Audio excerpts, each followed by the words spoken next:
રાજકોટમાં ક્ષત્રિય સમાજની સંકલન સમિતિની બેઠક મળી। રાજકોટના ગરાસિયા બોર્ડ ખાતે બેઠક શરૂ। સંકલન સમિતિના કોર કમિટીના 16 સભ્યો હાજર। આગામી સમયમાં કયા પ્રકારની રણનીતિ ઘડવી તે બાબતે ચર્ચા વિચારણા થશે। રાજકોટમાં ક્ષત્રિય રાજપૂત સમાજે મહારેલીને કલેક્ટરની મંજૂરી। આજે મહારેલી પૂર્ણ થયા બાદ કલેક્ટરને આવેદનપત્ર પાઠવવાનું નક્કી કરાયું। પરસોત્તમ રૂપાલાની ટિકિટ રદ કરવા આવેદનપત્ર પાઠવવામાં આવશે। રૂપાલાના નિવેદન બાદ ક્ષત્રિય સમાજમાં નારાજગી। સોશિયલ મીડિયામાં ચીમકી બાદ તકેદારી વધારાઈ। અમદાવાદમાં પ્રજ્ઞાબા ઝાલાના ઘર પાસે બંદોબસ્ત ગોઠવાયો। રૂપાલા વિવાદ અંગે બોલ્યા। વિજય રૂપાણી કહ્યું કે ક્ષત્રિય સમાજ માફી આપનારો સમાજ છે। રૂપાલા 2 વખત માંગી ચૂક્યા છે અને ક્ષત્રિય સમાજ ચોક્કસ માફી આપશે। ક્ષત્રિય સમાજના વિરોધ વચ્ચે રાજકોટમાં લાગ્યા પોસ્ટર્સ। રૂપાલા નહીં બદલાયના સ્પષ્ટ સંકેત આપતા હોર્ડિંગ્સ લાગ્યા। ક્ષત્રિય સમાજની રેલીનું આયોજન છે અને તેના માર્ગ પર આ પોસ્ટરો લાગ્યા। સુરેન્દ્રનગરના લીંબડીમાં પરસોત્તમ રૂપાલાના વિરોધમાં લાગ્યા બેનરો। ગ્રીન ચોક, બસ સ્ટેન્ડ રોડ, મેઇન બજાર સહિતના અનેક વિસ્તારોમાં બહિષ્કાર કરતા બેનરો લાગ્યા। રૂપાલાના નિવેદનને લીધે ક્ષત્રિય સમાજમાં રોષ।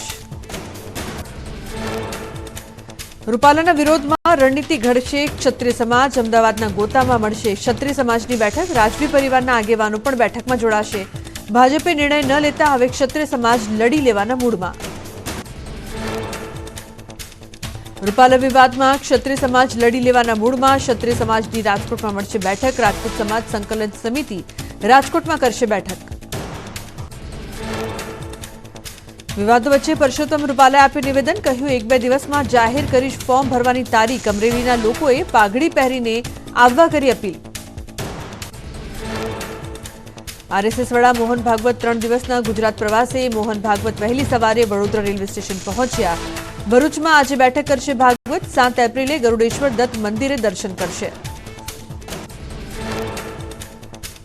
ભાજપનો પ્રચાર પૂરજોશમાં। સીએમ ભૂપેન્દ્ર પટેલે સાબરમતી વિધાનસભામાં વિસ્તારમાં યોજી મીટિંગ। અલગ અલગ સોસાયટીના ચેરમેન સાથે યોજી બેઠક। 100% મતદાન સાથે ભાજપને ભવ્ય જીત અપાવવા કરી અપીલ। પંચમહાલ બેઠકમાં ભાજપના ઉમેદવાર રાજપાલસિંહ જાદવે જનસંપર્ક કાર્યક્રમો કર્યા। જનસંપર્ક કાર્યક્રમો થકી પ્રચાર કર્યો। કાર્યક્રમમાં રાજ્યસભા સાંસદ ડોક્ટર જશવંતસિંહ પરમાર સહિતના પદાધિકારીઓ કાર્યકરો જોડાયા। પાટણના ભાજપ ઉમેદવાર ભરતસિંહ ડાભીના પ્રચારમાં સીઆર પાટીલ જોડાયા। કાર્યકર્તાઓએ બાઇક રેલી યોજી પાટીલનું સ્વાગત કર્યું। પાટણ બેઠક પર 5 લાખથી વધુની લીડથી જીતવા માટે આહવાન કર્યું। બનાસકાંઠામાં સીઆર પાટીલના નિવેદન પર ગેનીબેનનો વળતો પ્રહાર। કહ્યું કે જેમની ડિપોઝિટ જપ્ત કરવાની વાતો કરો છો તે બનાસકાંઠાની 18 આલમ અને મતદારો ભરવાના છે। અમદાવાદના રિવરફ્રન્ટ ઇવેન્ટ સેન્ટર પર ભાજપ દ્વારા બૂથ પ્રમુખ સંમેલન યોજાયું। કાર્યક્રમમાં સીએમ તથા સીઆર પાટીલ હાજર રહ્યા, જેમાં સીએમએ કેન્દ્ર સરકારની કામગીરીની વાત લોકો સુધી પહોંચાડી હતી। પરસોત્તમ રૂપાલાના સમર્થનમાં યોજાયો સ્નેહ સંવાદ। પરસોત્તમ રૂપાલા ઉપરાંત ભાજપના નેતા અમરીશ ડેરે આપી હાજરી। રાજકોટમાં રહેતા અમરેલીના લોકો માટે યોજાયો હતો કાર્યક્રમ। સ્નેહ સંવાદ કાર્યક્રમમાં રૂપાલાએ કહ્યું રામ મંદિરના નિર્માણ બાદની પ્રથમ ચૂંટણી છે। પ્રથમ ચૂંટણીમાં તે બાબતનો કરંટ જોવા મળવો જોઈએ। ભાજપ સ્થાપના દિવસે પીએમ મોદીએ કર્યું ટ્વીટ કરીને તમામ કાર્યકરોને ખૂબ અભિનંદન અને શુભેચ્છાઓ પાઠવી। ભાજપના તમામ થઈ ગયેલા નેતાઓને શ્રદ્ધાંજલિ પણ પાઠવી। ભારતીય જનતા પાર્ટીના સ્થાપના દિવસે મુખ્યમંત્રી ગાંધીનગર ખાતે ઉજવણી કરી। કુડાસણ ખાતે પંડિત દીનદયાળની પ્રતિમાને પુષ્પાંજલિ અર્પણ કરી ઉજવણી કરી। ગાંધીનગર ભાજપના આગેવાનો તથા હોદ્દેદારો હાજર રહ્યા। ભાજપનો આજે 42મો સ્થાપના દિવસ। ગુજરાતમાં વિવિધ શહેરોમાં ઉજવણી। વિવિધ જિલ્લામાં ભાજપના નેતાઓ તથા કાર્યકરો દ્વારા ધામધૂમથી સ્થાપના દિવસની ઉજવણી। રાજ્યમાં ઠેર ઠેર ભાજપાના સ્થાપના દિવસની ઉજવણી કરવામાં આવી। ત્યારે રાજકોટમાં પણ ભારતીય જનતા પાર્ટીના સ્થાપના દિવસની ઉજવણી કરાઈ, જેમાં મંત્રી પરસોત્તમ રૂપાલા, પૂર્વ મુખ્યમંત્રી વિજય રૂપાણી તેમજ બીજેપીના કાર્યકરો, હોદ્દેદારો ઉપસ્થિત રહ્યા। ગરમીના કારણે શાકભાજીના ભાવમાં ઘટાડો। અમદાવાદના વિવિધ વિસ્તારોમાં શાકભાજી તથા ફ્રૂટ્સના ભાવ ઘટ્યા। શાકના ભાવ ઘટતા ગૃહિણીઓમાં ખુશી। ઉતાવળે આંબા નહીં પાકે, સારી ક્વોલિટીની કેરી માટે હજુ અમદાવાદીઓએ જોવી પડશે રાહ. 15 એપ્રિલ બાદ બજારમાં જોવા મળે સિઝનની સારી કેરી. વડોદરામાં સ્વાઇન ફ્લૂથી 67 વર્ષીય વૃદ્ધાનું મોત. શરદી ખાંસી બાદ 3 દિવસની સારવાર બાદ ગોત્રી હોસ્પિટલમાં મોત. હાલ ગોત્રીમાં 3 દર્દીઓ દાખલ. સયાજી હોસ્પિટલમાં 1 વર્ષની બાળકી સારવાર હેઠળ. આગ ઓગતી ગરમીથી હીટ સ્ટ્રોકના દર્દીઓ વધ્યા. સોલા સિવિલમાં રોજના નોંધાયા 15 થી 16 દર્દીઓ. એપ્રિલની શરૂઆતથી જ હીટ સ્ટ્રોકના કેસમાં વધારો. ચક્કર આવવા, બેભાન થવું, માથાનો દુખાવો થવાની ફરિયાદો વધી. દર્દીઓની સંખ્યા વધતા સોલા સિવિલમાં 2 વોર્ડ તૈયાર કરાયા. 40 થી 45 વર્ષના લોકો અને બાળકોને સૌથી વધુ થાય છે હીટ સ્ટ્રોકની અસર.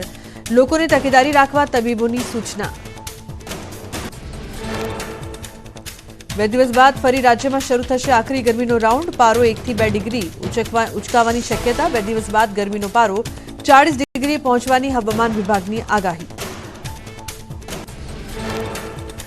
રાજ્યમાં 4 દિવસ બાદ ગુજરાતમાં થશે માવઠું. હવામાન વિભાગની પ્રી મોન્સૂન એક્ટિવિટીની આગાહી. 10 થી 11 એપ્રિલ ઘણા ભાગોમાં સામાન્ય વરસાદ થશે. 10 અને 11 એપ્રિલે વેસ્ટર્ન ડિસ્ટર્બન્સ સક્રિય થશે. 10મી એપ્રિલે દાહોદ, છોટાઉદેપુર, નર્મદામાં સામાન્ય વરસાદ થઈ શકે. 11મી એપ્રિલે સાંજ જિલ્લામાં સામાન્ય વરસાદ થઈ શકે. સાબરકાંઠા, બનાસકાંઠા, અરવલ્લી, મહીસાગર, દાહોદ, છોટાઉદેપુર, નર્મદામાં સામાન્ય વરસાદની શક્યતા. ગુજરાતમાં 5 દિવસ ગરમીમાં કોઈ રાહત નહીં મળે. ગરમી અંગે હવામાન વિભાગની આગાહી. અમદાવાદ, ગાંધીનગરમાં પારો 36 ડિગ્રીએ પહોંચી શકે. આજે ગુજરાતમાં સૌથી ગરમ શહેર રાજકોટમાં 38 ડિગ્રી તાપમાન નોંધાયું. જીટીયુના ટીચિંગ અને નોન ટીચિંગ સ્ટાફના કર્મીઓને વેકેશન. 1 મે થી 15 જૂન સુધી વેકેશન જાહેર કરવામાં આવ્યું. પ્રથમવાર કર્મચારીઓ માટે 1.5 માસ લાંબુ વેકેશન. જીટીયુ કર્મચારીઓ માટે 45 દિવસનું વેકેશનની જાહેરાત. સુરતમાં આઈસ ડીશનું વેચાણ કરતી 3 સંસ્થાઓના ક્રીમ અને સિરપના નમૂના ફેલ. 16 સંસ્થાઓમાંથી લેવાયા હતા 23 નમૂના. ટેસ્ટમાં ક્રીમમાં ઓછું મિલ્ક ફેટ હોવાનું સામે આવ્યું. તે ઉપરાંત ઓરેન્જ સિરપના નમૂના ફેલ થતા મનપાએ કાર્યવાહી કરી. ચૂંટણીને લઈને દાહોદમાં પોલીસ સતર્ક. મધ્યપ્રદેશ અને રાજસ્થાન તરફથી આવતા વાહનોમાં ચેકિંગ હાથ ધરાઈ. ચેકિંગ બાદ જ વાહનોને ગુજરાતમાં પ્રવેશ.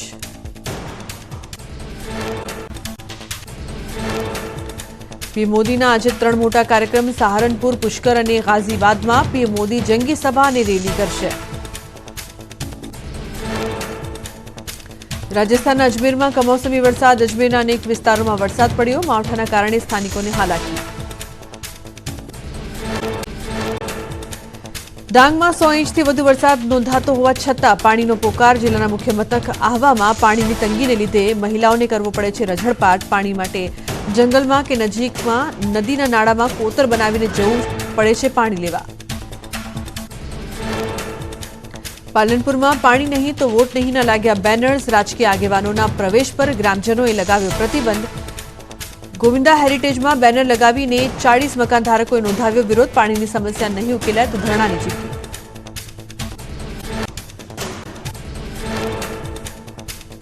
ચોટીલાના ઝુપડા ગામમાં ચૂંટણી બહિષ્કારની ચીમકી. ગામમાં પ્રાથમિક સુવિધા ન મળતા ચૂંટણી બહિષ્કારના પોસ્ટરો લગાવ્યા.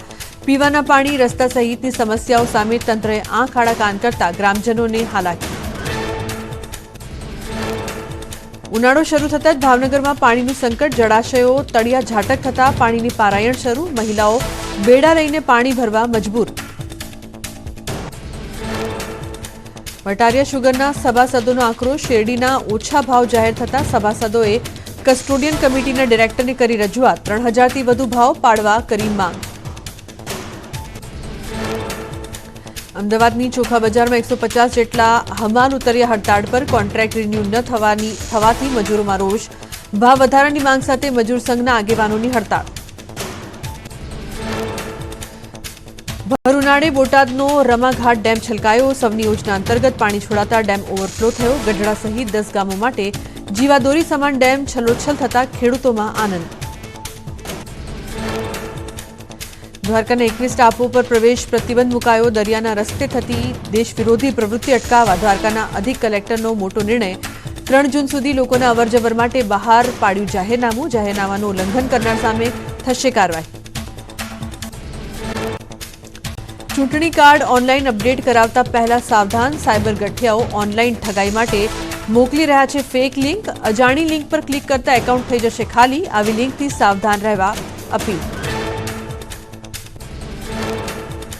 ક્રિકેટર હાર્દિક પંડ્યાએ પ્રથમ જ્યોતિર્લિંગ સોમનાથ મહાદેવના દર્શન કર્યા। સોમનાથ મહાદેવની પૂજા સામગ્રી અર્પણ કરી, જલાભિષેક કરી, સોમેશ્વર મહાપૂજા અને ધ્વજા પૂજા કરી। સોમનાથ ટ્રસ્ટે મહાદેવનું સ્મૃતિ ચિત્ર અને પ્રસાદ આપી હાર્દિક પંડ્યાનું અભિવાદન કર્યું।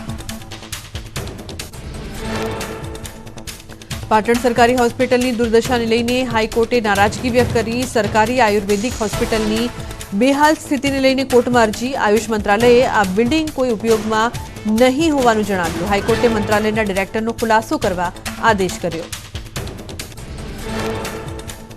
રેપો રેટમાં સતત 7મી વખત કોઈ બદલાવ નહીં। આરબીઆઈએ ફરી એકવાર રેપો રેટ 6.5% યથાવત રાખ્યો।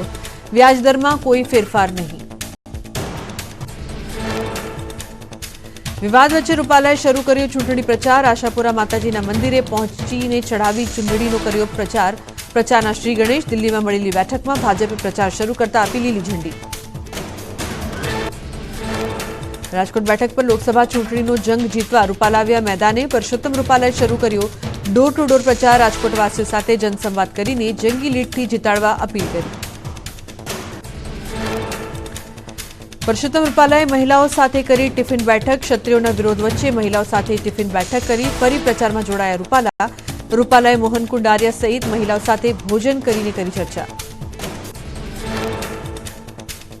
રાજકોટમાં સ્વાવલંબી મહિલાઓના સંમેલનમાં રૂપાલાએ આપી હાજરી। રૂપાલાએ કહ્યું, હું ધારાસભ્ય હતો ત્યારે ટિફિન બેઠક કરતો। ભાજપ સરકારે મહિલાઓ માટે અનેક યોજનાઓ બહાર પાડી। એક સમય માત્ર દીકરા માટે બનતી ડિફેન્સ સ્કૂલ મોદી સરકારે દેશની દીકરીઓ માટે ખોલી। રાજકોટમાં રૂપાલા સમર્થનમાં લાગેલા પોસ્ટર હટાવાયા। આચારસંહિતા ભંગ થતા તંત્રે પોસ્ટર દૂર કર્યા। સ્પીડવેલ પાર્ટી પ્લોટ તેમજ અંબિકા ટાઉનશીપ વિસ્તારમાં લાગ્યા હતા પોસ્ટર।